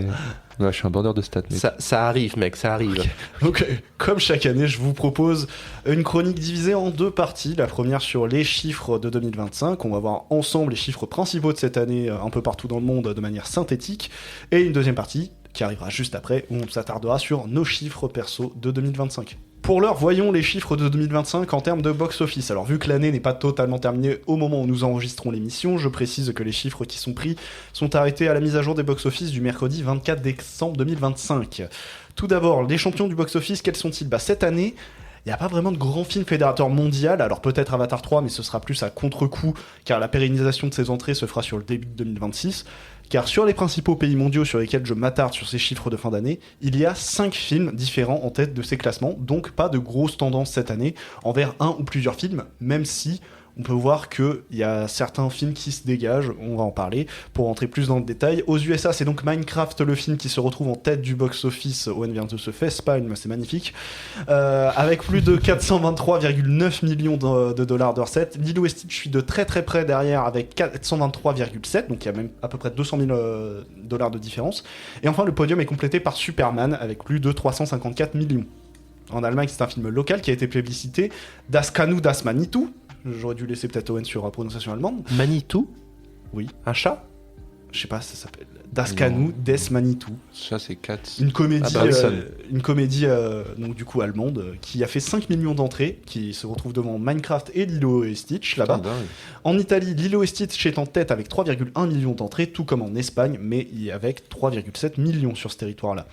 Sur d'autres pays mondiaux, la Chine, comme toujours, privilégie ses productions locales. La plus grosse production de l'année niveau mondial est Neza 2. Ah bah oui. Avec un score qui est inconcevable pour nous en France, près de 324 millions d'entrées pour ce film, rien qu'en Chine, ce qui fait quasiment que un quart de la population chinoise est allée voir ce film. Putain, 324 millions, ça fait facilement 3 fois la population de la France, on va dire, à peu près. Ça veut dire, genre vraiment, tu te balades en Chine, tu te dis Neza 2 et t'as un quart des gens qui se tournent. Et t'as 3 quarts qui disent c'est quoi ce truc ? Voilà. En Titanic, en France, ça revient à peu près pareil, je crois. Oui, c'est vrai. La Corée du Sud est allée voir massivement un film que nous n'avons pas encore évoqué, Zootopie 2, qui est en tête avec plus de 6,3 millions d'entrées, tout comme un autre pays, la France. Et oui, année plus classique pour les entrées françaises après la spectaculaire année 2024. Zootopie 2 avec 5,2 millions d'entrées passe devant Lilo et Stitch juste avant le gel des comptes pris pour cette chronique, ce dernier étant à 5,1 millions. Le podium est quand même complété par un des films qui n'est pas forcément dans les hauteurs des classements des autres pays, F1, avec 3,2 millions d'entrées. Le film sur la catégorie reine des sports automobiles aura bien fonctionné durant tout l'été, perdant en moyenne 26% de spectateurs par semaine, ce qui n'est pas tant que ça. Tant que nous sommes sur les chiffres français, je vais vous donner pêle-mêle des chiffres que j'ai pu trouver. Dans le top 10, nous avons seulement un film français pour 9 films américains, soit une recrudescence des films américains aux 10 premières positions comparé à l'année dernière, où 3 films français s'y étaient glissés. Et, pas des moindres, ce film français, God Save the Tuche. Oh, la réaction d'Owen, pépite à chaque fois. Ah non, mais je me dis, l'année dernière, c'était le Comte de Monte Cristo, un petit truc en plus. Ouais. Quel était le troisième ? Le troisième film L'amour français, ouf, non ? ça doit être L'Amour ouf, en effet, qui était dans le top 10. Ça fait mal. Donc les films du top 10 ont atteint au minimum les 2,3 millions d'entrées. À savoir que Avatar est déjà dedans, Avatar 3 est déjà dedans. Un chiffre de nouveau en baisse, car cette année, 30 films ont atteint le million d'entrées contre 31 l'année dernière. En ce qui concerne les démarrages, le meilleur premier jour de l'année est pour, sans surprise, Avatar de Feu et de Cendres avec 275 370 entrées. Et au niveau de la première semaine, pas de surprise non plus, Avatar 3 cartonne avec un démarrage à 2 540 822 entrées, ce qui en fait le meilleur démarrage de l'année, mais moins que celui d'Avatar 2 qui avait fait 2,7 millions d'entrées en première semaine. Zootopie 2 est deuxième avec 1,7 million d'entrées lors de sa première semaine d'exploitation, et Lilo et Stitch complète le podium avec un démarrage avec un peu plus de 1,3 million d'entrées. En globalité, les entrées françaises s'élèvent à 135 millions sur 51 semaines, on risque d'être très loin des 165 millions d'entrées de 2024. Donc on peut noter une grosse baisse de la fréquentation des salles françaises cette année, même si notre pays reste celui qui va le plus au cinéma en Europe et de très loin. Mais à savoir de toute façon que 2025 c'était un peu mort au niveau cinéma. C'est ça, c'est l'année à cause pro, des sorties. On s'attend un énorme nombre d'entrées, je pense, l'année prochaine. On veut pas trop l'admettre, mais oui, 2025 en comparaison de 2024, ouais, et je pense que 2026 ça va être fou. On verra, il y aura le Doomsday, les gars. D'ailleurs, ça à la fin de l'année, oui. Moi je suis persuadé que les studios se sont mis d'accord avec ce genre de phénomène-là, tu vas en avoir oui, de ça plus va en se plus, retrouver de plus en plus, ouais, bien sûr. La semaine durant laquelle on a enregistré le plus d'entrées en France, c'est celle qui vient de s'écouler, du 17 au 23 décembre, avec tout juste 5,7 millions d'entrées, soit mieux que la meilleure semaine de l'année dernière. Et cette semaine était marquée par la sortie d'Avatar 3, mais également par le prolongement du succès de Zootopie 2, qui en était à sa 4e semaine d'exploitation, mais avec toujours plus d'1 million d'entrées au compteur. A contrario, et comme presque toujours, la semaine la plus faible en termes d'entrées fut celle de la rentrée scolaire, qui s'est déroulée cette année du 3 au 9 septembre, avec tout juste un peu plus de 1,1 million d'entrées. Cette semaine-là, Fils 2 était en tête de la semaine lors de sa première semaine d'exploitation, mais avec moins de 100 000 entrées. Mais les films qui ont marqué l'été sont revenus en force cette semaine-là, car on retrouve dans le haut du classement Évanoui qui en était à sa 7e semaine d'exploitation, et même F1 qui en était à sa 11e. On continue sur les chiffres vite fait pour les USA. Donc pour atteindre le top 10 cette année au box-office américain, il fallait minimum faire 200 millions de dollars. Pas de grosse surprise cette année car les grosses licences sont celles qui ont le mieux fonctionné, avec 2 remakes live-action de films d'animation, Lilo et Stitch et Dragon. Des suites comme Zootopie 2, Wicked 2 ou encore Jurassic World Renaissance, ou alors des films de saga comme Superman, Les 4 Fantastiques et même Captain America Brave New World qui s'est glissé dans le top 10. Seul Sinners est l'anomalie de ce top 10 avec un joli succès pour ce film qui s'est vendu que pour ce qu'il est, sans attachement à aucun quelconque produit antérieur. Cette année, 19 films ont atteint les 100 millions de dollars de recettes, soit un de moins que l'année dernière, et le meilleur week-end de démarrage n'est pas pour Avatar 3, car comme on l'a dit, c'est plus sur la durée que le film fonctionne, c'est pour Minecraft le film. Il vient de me faire un doigt. Ouais, non, je me tapote juste le nez. Je croyais que tu me faisais un doigt, pardon. Bah non, C'est pas de ma faute si le public américain a des goûts de merde, car avec plus de 162 millions de dollars lors de son premier week-end d'exploitation, c'est bien lui en tête. Mais il reste symptomatique de la dominance du premier week-end aux États-Unis, car en fin d'année, qui se souvient que Minecraft est sorti en fait? Chicken Jockey, c'est tout ce que j'ai retenu. Genre à la moitié de l'année, moi j'avais oublié que Minecraft y était sorti, quoi, limite. Oui. À savoir que 6 films ont dépassé les 100 millions de dollars lors de leur démarrage cette année, soit un de plus que l'année dernière quand même. Terminons en parlant vite fait des chiffres mondiaux. Pour atteindre le top 10 mondial cette année, il fallait engranger un minimum de 598 millions de dollars de recettes. Mais chose importante qui s'est déroulée cette année, c'est la première fois que ce n'est pas un film américain, même si c'était déjà le cas en 2020, mais bon, c'était pas une année comme les autres, 2020, que ce n'est pas un film américain qui est en tête du box-office mondial, car donc c'est le film chinois Neza 2 qu'on a évoqué juste avant, avec plus de 2,1 milliards de dollars de recettes qui se trouve à cette place. Et même si on prenait que les chiffres qu'il a réalisés en Chine, il serait tout de même premier et de loin. Donc vraiment un gros succès local qui en a fait le numéro 1 mondial. 43 films cette année ont atteint les 100 millions de dollars de recettes mondiales contre 36 l'année dernière. Petite hausse pour ce chiffre-là, ce qui fait un peu du bien. Dont des films dont on a parlé dans DCP comme Destination Finale Bloodlines, Une bataille après l'autre, 28 ans plus tard, ou encore Mickey 17. Et donc, le premier film français dans ce classement mondial, c'est donc God Save the Tuche, puisque voilà, c'est le premier film français, qui est à la 97e place avec seulement 23 millions de dollars de recettes mondiales, ce qui le place juste devant la ressortie d'Avatar 2 qui a eu lieu en octobre. Oh.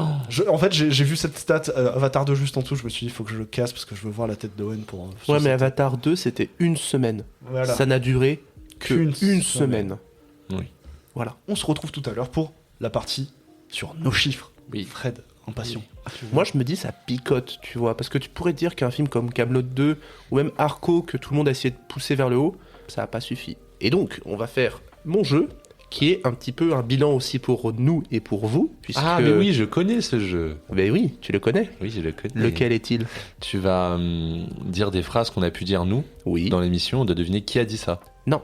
Ah, J'ai... De quel film on parle? Voilà. Ah. J'ai sélectionné des extraits de nous pendant les critiques, et à partir de ces extraits-là, il faut deviner de quel film on parlait à ce moment-là. Donc du coup, on attend la fin de l'extrait et on lève la main Ouais. pendant l'extrait pour savoir qui prend la parole. pendant C'est les ça. je lève la main si je sais et j'attends que ce soit la fin et je Voilà. dis ok. Mais tu réfléchis pas pendant que tu lèves la main parce que je connais, Ouais. t'as déjà fait le coup. Non. Dès que tu l'as, tu lèves la main. Ok. Et je dirais qui est le premier. Ça va, Julien? Je suis concentré là. Ok. Je vais Allez, gagner. focus. Mais genre, j'ai vécu un moment comme... tu sais, je sais pas si ça vous arrive, il y a des moments où t'occultes totalement ce qui se passe autour de toi, t'es vraiment concentré sur le film et il y a que ça. Mais là, moi, à partir de l'incendie, moi, ça a été un moment comme ça. Moi. Ah, c'est moi qui parle, donc heureusement, je sais de quoi j'ai parlé. Je parlais d'Arco à ce moment-là. Ah non. Ah bon? Ah non, bon si, c'est Arco. Ah putain, tu m'as fait Ah, peur. putain, ok. Il m'a fait peur, tiens. J'ai essayé de prendre de tout le monde un petit Je peu. me hein. disais dans quel autre film il y a eu un incendie. Y a pas un incendie dans Zootopie 2? Je crois que si, c'était bien Arco. Ah ouais, pour moi c'est une sorte de gros easter egg de cinéphile ce film et ça fonctionne en fait très bien. Je pense que l'effet de surprise fait que je l'apprécie encore plus, que c'est pas un film qui aurait dû marcher en fait quand tu le dis. Les gens l'ont détesté, je crois, à Cannes. Il était... C'est Nouvelle Vague. C'est Nouvelle Vague. Mmh. En effet. J'ai pris entre 15 et 20 secondes, mais en vrai, je pense que au fur et à mesure, peut-être je couperai. Bah, dès qu'on lève la main, ça se trouve, tu peux couper en vrai. Mais bon, Non. on peut faire Parce patienter qu'ils peuvent l'extrait. tu peux te tromper C'est vrai. et l'autre, tu vois. Ouais. Ok, ouais. À la limite, peut-être le seul moment, je spoil pas, mais il y a une séquence d'un hôpital qui peut peut-être justement un peu essayer de te dépeindre ce qui se passe en dehors même de ce récit qui est intime en fait, qui relie tous ces personnages, mais qui est vraiment propre à eux. Comment effectivement la société iranienne elle gère par exemple l'hôpital C'est un simple accident. Il a fallu que ça dise Iran pour que tu l'aies. Hein. Je l'avais un peu, mais oui.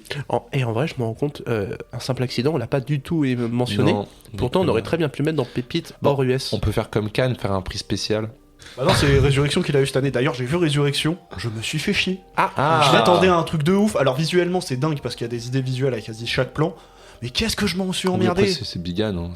Qu'est-ce que je me suis emmerdé. J'ai essayé d'analyser. Je sais très bien qu'on dit souvent c'est un cinéma à ressentir et pas analyser, intellectualiser. Je suis désolé, moi en tant que spectateur, j'ai envie de comprendre ce qui se passe, mais là, je me suis fait juste chier quoi. Comment il a grave glissé une critique en plein milieu de mon jeu, lui. Pardon. Non mais. Il y a une scène où Laurent Delahousse se fait Hagra. Jérém. Yoroy. Oui, c'est Yoroy. Putain, j'ai toujours pas vu, mais c'est vrai que là, ça m'a redonné envie de le revoir. Tu vois, Laurent Delahousse qui se fait Hagra.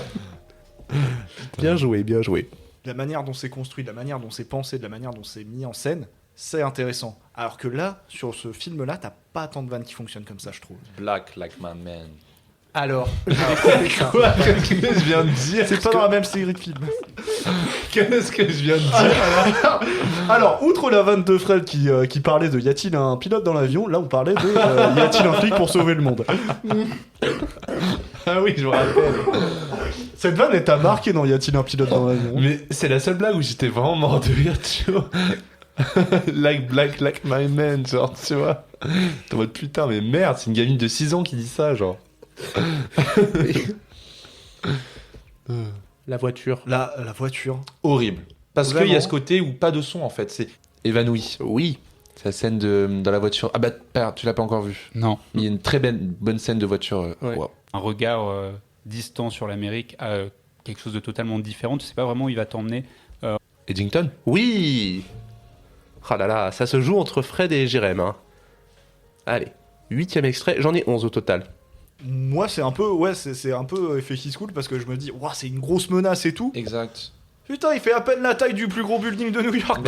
Les 4 fantastiques. Ouais. C'est les 4 fantastiques. Il fallait le voir en IMAX, mais en fait. Pour voir à quel point Galactus il est gigantesque. Oui, Non. voilà. Non. C'est nul. Non, mais c'est Non, en fait c'est marrant parce que c'est vraiment un magnifique nanar. C'est un film raté de A à Z, qui est pas bien filmé, qui est l'étalonnage, il est complètement aux fraises. Ah oui. Mais par contre, le réalisateur, il a un truc. Il a un drone. Mmh. Attends, Julien a hésité à plusieurs reprises. Atoman. Ah bien C'est joué. voilà, bien joué. C'était avec War of the World, mais le drone m'a confirmé que c'était pas ça. Juste pour revenir sur le rythme, je trouve que la première partie, en vrai, je suis un gros fan du film à partir de la deuxième partie. Je tiens à dire que c'est la deuxième partie qui m'a totalement eu. Sinners. Non. Une bataille après l'autre. Oui. Oui. T'allais dire Sinners aussi? Non, mais en fait, je savais que je l'avais déjà un truc quelque part. Je recherchais dans mes montages de shorts. C'était Ah dans, oui. Technique, ouais. dans quel épisode? Mais oui, ça parlait bien de la première partie très longue d'une bataille après l'autre. Et le dernier extrait. En 15 minutes, les aliens ont envahi le monde. En 25 minutes, l'ONU s'est rassemblée. En 30 War minutes, of ils the ont Worlds. déclaré tous les pays du monde. On l'avait s'unissent tous, contre on l'avait les tous. aliens. Putain, on n'a jamais vu l'ONU prendre une décision aussi rapide. Pour moi, c'est la meilleure vanne. l'histoire de l'humanité. Pour moi, c'est la meilleure vanne ever de DCP. Hein. Celle-là, franchement, Julien, elle était genre géniale cette vanne. Donc voilà. Bon, vous avez été bons, les gars.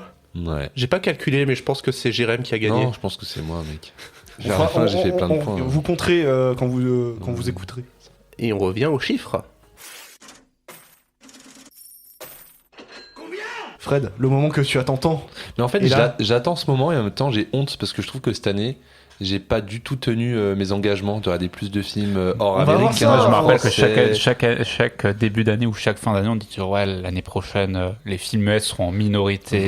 Alors que moi, j'ai dit aucun engagement.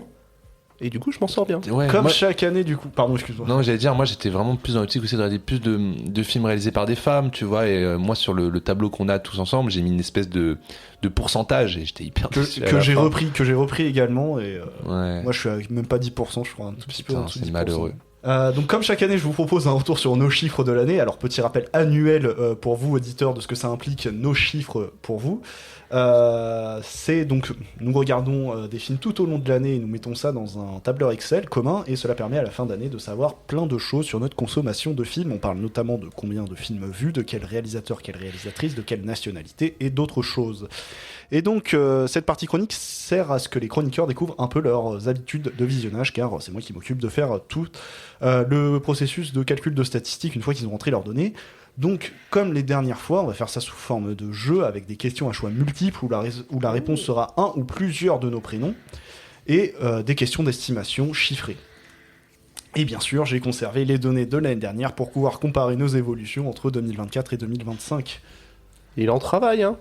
Tu travailles, hein. Et mais là, vous allez voir, là, on était content sur le comparatif 2023-2024, le comparatif 2024-2025, il va faire mal. Là. Oui, parce qu'on a tous vu beaucoup moins de films. Et donc, je tiens à préciser que, comme l'année n'est pas terminée, la prise en compte des données s'est arrêtée au vendredi 26 décembre. Je crois que j'ai jamais laissé les stats jusqu'au aussi tard dans l'année, donc là, vous n'avez pas trop d'excuses. Commençons par la question fatidique. Qui a vu le plus de films cette année ? Bah, ça, Voilà, c'est c'est Jérémy. Je pense que c'est Fred. Non, c'est Jérémy. Non, c'est Jérémy. C'est toujours été Jérémy. Ça, c'est toujours moi, hein, parce que avec 196 films, Ah, soit 14 de moins que l'année dernière, Mmh. et ce qui équivaut à 372 heures de visionnage, soit 2 jours tout pile de films en moins comparé à l'année dernière pour ma part. Bon, tu vas réussir à faire les 200 là avant la fin de l'année. Oui, je pense, oui, j'espère quand même, oui. Il reste plus beaucoup On est déjà de le, jours. le 27. On est le 27 quand on enregistre, donc Ça se faisable. ça c'est faisable. Ça, en 4 vrai, ce serait jours. cool. Ce serait cool que tu fasses 200 au moins. Ouais, mais c'est mon objectif, ouais. 4 jours, 4 films. En deuxième, Fred reprend sa deuxième place de 2023 aux dépens d'Owen avec 164 films, soit 12 de moins que l'année dernière, équivalent à 315 heures de visionnage, soit tout juste 4 heures de moins de visionnage, ce qui veut dire que cette année, Fred, tu as soit revu des films plusieurs fois, ou alors en général, tu as vu des films plus longs. Ouais, un peu plus long.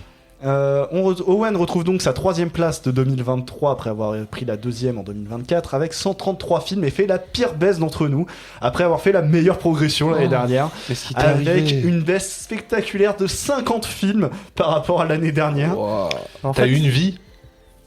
Alors oui. Et en fait, l'année dernière, je m'étais fixé le truc de 4 films par semaine que j'ai pas réussi à tenir, mais qui m'a maintenu un petit peu vers le haut. Alors que là, j'ai beaucoup plus joué à la console, j'ai beaucoup plus lu aussi. Oui. Parce que mon objectif de cette année, c'était plus la lecture. Et je l'ai rempli. T'as rempli, ouais, t'es premier.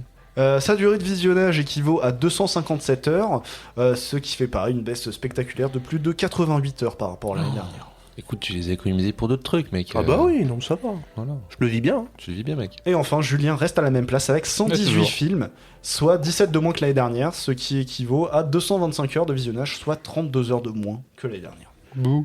Pareil, la lecture. Oui. Alors, maintenant, autre question, chiffrée cette fois-ci, question d'estimation, combien de films ont été notés par nous 4 dans le tableur, Au total. au total? Noté. Sans avoir en comptant les doublons, hein, si on a vu plusieurs Ah oui, films. le même film, ça vaut 1. Bon, 530, plus que ça même. Non, attends. Non, je suis perdu. Bah en vrai, j'ai donné tous les chiffres juste avant, donc Oui, si donc, vous faites le oui, calcul voilà. de tête, c'est rapide en fait. Ah, mais on compte les doublons. Bon, ça va être plus simple, au total, ça fait 611 films Ah. qui ont été notés par nous 4 dans le tableur, contre 705 l'année dernière, soit 94. Ouais. Bah alors, ça fait une filière S. Ah non, t'as fait ES. J'ai fait ES. Donc au total, cela fait 611 films qui ont été notés par chacun d'entre nous dans le tableur, contre 705 l'année dernière, soit 94 de moins. Voilà. Et le cumul de nos heures de visionnage s'élève cette année à 1171 heures, contre 1342 en 2024, donc 171 heures de moins, ce qui fait un peu plus d'une semaine de visionnage en moins à nous 4. Cette année, on est donc à 48 jours, 18 heures et 55 minutes de visionnage, donc quasiment 1 mois et 18 jours, ce qui revient à 13,1% de l'année complète passée par nous 4 à regarder des films. Putain. Quand même. Quand même. Donc là, ça va être vraiment la première question estimation. 611, c'est le nombre de films au total notés par chacun d'entre nous, mais si on prend les films de manière unique, donc en comptant qu'une seule fois un film inscrit par plusieurs personnes, en d'autres termes, combien de films différents effectifs ont été vus par nous 4 Ah. 280. 611, hein, notre chiffre global. Hein. 280, il y a quand même une sacrée différence là. Oui, mais parce qu'il y a beaucoup de films qu'on a vus. Qu'on a vu pour qu'on- des CP tous ensemble. qu'on a- donc, C'est ça, le nombre de films qu'on a vus ensemble, toi et moi. Ouais, donc moi je dirais, ouais, même un peu moins de. Non, 350. Ouais, pareil, dans ce zoo-là. 415. Ah, Vous nous sous-estimez quand même, contre 476 l'année dernière. Donc là, cette année, ça fait 196 films qui ont été vus par au moins 2 d'entre nous cette année. Ok. Bah j'aurais pensé largement plus. Eh ben non, bah, comme quoi. Ensuite, revenons à un QCM. Qui a vu le plus de films d'un même réalisateur cette année? Moi, j'ai refait tous les Missions Impossibles, donc. Mais c'est il pas y a- les mêmes. Bah réals. non. Oui, mais il y a les 4 derniers. Ah oui. Bah oui, moi, mais je me suis moi aussi. intéressé à Lynch un peu. Je crois que j'en ai vu pas mal. J'ai envie de dire moi.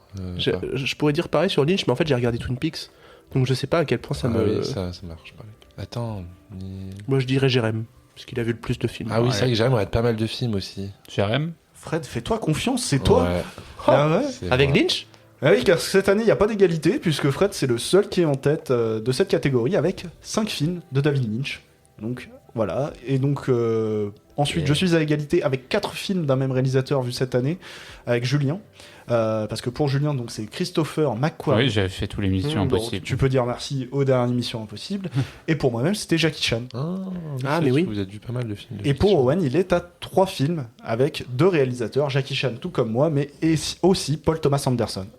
Oui, bon écoute, je suis allé voir à droite à gauche. Au niveau des années de sortie, qui pensez-vous voit les films les plus récents, c'est-à-dire qui a sa moyenne d'années de sortie le plus proche de 2025? Bah c'est toi. Je pense que c'est toi. Jérém, ouais, c'est Bah oui, alors, comme souvent, c'est moi le plus contemporain. Mais bon, l'année dernière c'était Fred, cette année je redeviens le plus contemporain dans mes choix de films avec une moyenne à 2014. Et question à l'inverse, qui voit les films les plus anciens, c'est-à-dire qui a sa moyenne d'années de sortie la plus éloignée? Owen de s'est quand même 2025. intéressé à beaucoup de films de répertoire cette année, je trouve. Mais Julien, Ah, je suis pas sûr. Hein. Ah ouais, bon allez, c'est quoi, je vais dire Owen, parce que t'as quand même regardé pas mal de vieux films. Enfin, mais en fait, j'ai l'impression que c'est plus vers la fin de l'année que tu t'intéresses à ça. Là, Non, toute l'année. c'est Non, toute tout l'année, du je long. trouve. Bah alors Owen. À savoir que l'année dernière c'était Owen. Aussi. Ouais, Owen. hein. Bah, c'est ok. Bah alors, je redis Owen. Je pense que vu que je suis allé voir moins de films cette année qui sont sortis, et que je me suis maté plus de films à la maison... Il y a moins que ce soit Owen. Ouais. Oui, Owen garde cette année ce titre du plus vieux d'entre nous, car il est à 2006 en moyenne. Ah putain, j'entendais à plus. Non, je pense que ça doit être compliqué d'arriver en dessous de 2000, mais j'aimerais bien essayer un jour. Ah, Julien l'avait fait la toute première fois, on l'avait fait. T'étais à. Ouais. Dans les 60, fin 70, je crois, il était. Waouh. Ah, j'étais vieux. Ah ouais. Et donc, donc sur 3 ans, Owen nous aura fait l'exploit de faire 2005, 2006 et 2007. Grosse performance quand tu prends les 3 années qu'on a comparées. Mais ça met bien en exergue ta consommation de films, du coup, qui est assez variée du coup en termes d'années. Et quant à Julien et Fred, ils sont tous les deux à 2010. Julien rajeunit de plus en plus, passant donc de 2007 à 2010. Quant à Fred, il a vieilli d'1 an, passant de 2011 l'année dernière à 2010 cette année. Ah, t'es comme Benjamin Button. Oui. Je fais de la moto en Inde. Tout ce qu'il a retenu du film. C'est tout ce que j'ai retenu du film. Alors que c'est tellement bien. Oui. Autre question à choix multiples, qui a fait le plus de séances cette année? J'ai compté tous les films qui ont été mis comme vus au cinéma, qu'ils soient de cette année ou non. Jérém, tu vas quand même beaucoup au cinéma. Owen, c'est un petit vieux, il va pas beaucoup au cinéma. Ouais, j'ai beaucoup la flemme cette année. Julien aussi, je crois. Hein, tu Je vois, suis allé une quarantaine de fois, un truc comme ça. Ouais. J'hésite entre moi et Jérém. Je dirais moi, allez. Bah, je sais pas à quel point t'es allé voir dans Jérém. les cinémas latins, quartiers latins. Pas assez dans le quartier latin, mais beaucoup UGC, moi. En fait, moi, j'avais mon neveu Ardéal où j'y allais pratiquement, mais ouais. tu vois, donc ça m'aidait. Et puis avec le fait que je travaille au UGC Opéra, tous les cinémas autour. Non, Ouais, je partirais sur toi. Moi, je dirais soit Je dis Jérém ou Jérém. moi. Alors c'est toujours moi, hein, ça Putain. change pas. C'est toujours moi qui fais le plus de séances cette année avec 116. Ah Soit ouais, ah oui, 11 de ah plus oui. que l'année dernière quand même. Donc cette année, c'est vraiment les visionnages hors de salle qui ont drastiquement baissé de mon côté. Hein. Le classement reste le même que l'année dernière, car Fred est deuxième avec 68 séances, Ah Ah ouais, tu vas vraiment beaucoup au cinéma. soit 19 de moins que l'année dernière. Ah oui, ok. Owen est troisième, tout comme en 2024, avec 59 séances, 4 de moins que l'année dernière. Et enfin Julien qui clôture avec 47 séances, ce qui fait 8 séances de moins qu'en 2024 également. T'allais beaucoup au Hall aussi, non? Malheureusement. Le petit cinéma de quartier, ils prennent plus la carte UGC, donc j'ai réduit les séances aussi. Ok. Passons à la question qui nous intéresse le plus et qui souvent étonne, celle des nationalités. Alors on va passer pour cette question en pourcentage car le nombre effectif de films vus serait biaisé vu les différences entre nos chiffres respectifs. Alors qui selon vous a vu le plus de films qui ne sont ni américains ni français? Pourquoi ni américains ni français? Car ce sont les deux nationalités les plus représentées dans nos films vus. Alors je sais que Owen et Jérém, vous avez quand même fait beaucoup d'efforts cette année pour regarder plein de films qui Vous étaient pas. avez plein de films, si tu prends les Jackie Chan et tout. Ouais, c'est et ça. vous étiez conscient que vous vouliez essayer de pas faire américain ou français, donc vous avez fait l'effort. Donc je pense que ça joue entre vous deux, mais Jérém a quand même, il a un intérêt beaucoup pour le cinéma indien, de ce que je Là, sais. c'est le ratio ou c'est. Selon tes nombre de films vus, toi. C'est en pourcentage donc. Je pense que c'est moi alors.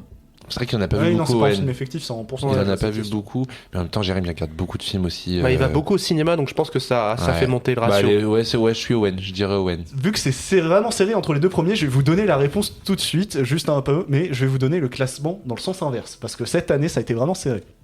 Ah ouais. Fred, Désolé mon ami, mais tu restes à la dernière place Ah oui, non, mais ouais, moi de l'année dernière, malgré une hausse de 2,5 points de pourcentage par rapport à l'année dernière, en passant à 23,6%.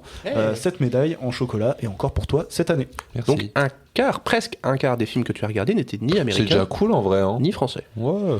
Je viens ensuite, passant de la deuxième à la troisième place cette année, avec seulement 0,6 points de pourcentage de moins par rapport à 2024, passant à 27% tout rond. Alors pour faire duel suspense, je vais vous dire qu'entre vous deux, Julien et Owen, il y a seulement 0,2% de différence. Ah oui, c'est très serré en Mais fait. c'est marrant parce qu'on te soupçonnait pas tout à l'heure. On te disait Jérém ou moi, mais toi, tu es là. Toi, tu es comme le français, tu sais qu'il y a beaucoup de films français. Alors que non, il a Takeshi Kitano, il a tout ça, toi, tu... J'ai fait beaucoup de films popcorn aussi cette année, donc beaucoup de gros films US. Hein. Moi, on s'est fait des films mexicains, on s'est fait des films Mais oui. norvégiens. Non, allez, Owen, il est en premier, je pense.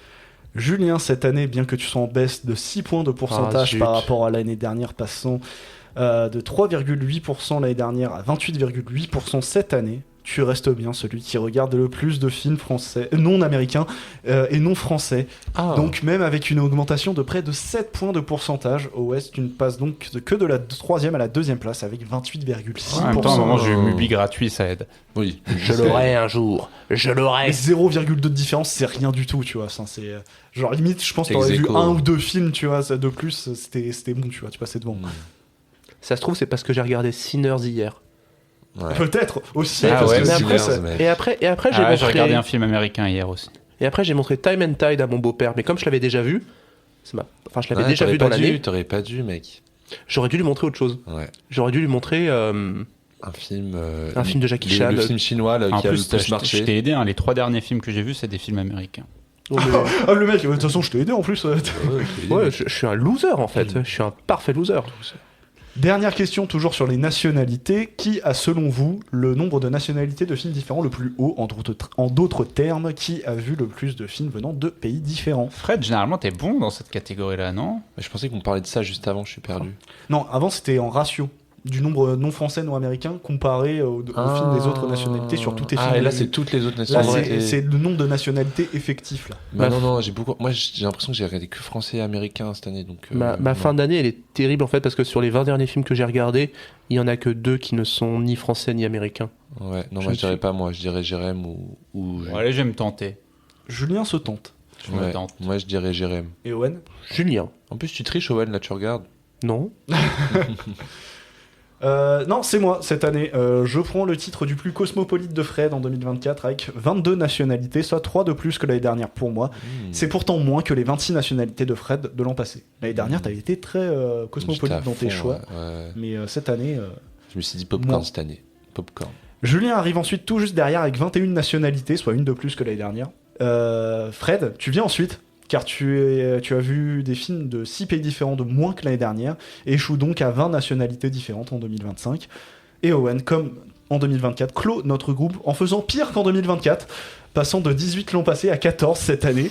Mais en fait, j'ai beaucoup regardé de films hongkongais. En fait, c'est ça. Il s'est beaucoup détaché. Enfin, il a vu moins de nationalités, mais les nationalités qui ne sont ni français ni américains, il en a vu beaucoup. Ok. Donc tu as 4 nationalités de moins que l'an passé. Et c'est là-dessus qu'on va clôturer ces chiffres de 2025 pour nous. Ça donne envie de se dépasser en 2026. Ouais, enfin, tu dis ça pareil chaque année. Hein. Non, Mais cette suffirait fois-ci j'y juste de- crois. Et il faudrait peut-être juste regarder des films sans se prendre la tête. Exactement. Moi j'attends toujours Julien tous les ans, il dit vas-y je te rattrape Fred. Ah, mais je l'ai rattrapé. Je l'ai battu une fois, c'était en 2022, ça me suffit. Voilà. Ah oui d'accord, tous les ans il est en mode... J'ai mis 190 films dans la figure. C'était pas mal. Hein. Ouais, c'est Ah la ouais, seule- cette année-là t'avais cartonné. c'est Ouais. la seule année où j'ai vu autant de films. Moi, Ouais. je... Et après, je reste toujours autour de 120. Moi, je pense que je vais essayer de jouer moins aux jeux vidéo parce que Ouais, t'as changé, t'es plus que l'ombre de toi-même, mec. Avec les jeux vidéo, là, je te reconnais plus. non, mais c'est vrai que Silk Song me prend beaucoup de temps. Silk Song, et puis c'est sur quel autre jeu que j'ai passé Après, un je vais pas temps vous mentir, l'année prochaine, il y a beaucoup de jeux. Ah, il y a GTA 6 quoi. Bah, GTA 6, Il voilà. y a beaucoup de films aussi quand même. Il y a énormément de films, et surtout beaucoup de films blockbusters, tu vois. Et il y a quand même d'autres trucs, mais faut faire gaffe. Moi, je vais essayer de rester diversifié, ouais. De toute façon, ouais, je pense qu'à partir de GTA 6, de toute façon, tu nous as prévenu. Mais est-ce que GTA 6 sortira en 2026? Par contre, s'il sort, non, mais je pète un câble. Hein. Il faut arrêter. Désolé, on parle pas de cinéma là, mais non, il faut arrêter. C'est novembre, ça reste novembre. Bingo, on sait pas comment terminer l'émission, c'est parti. Oui.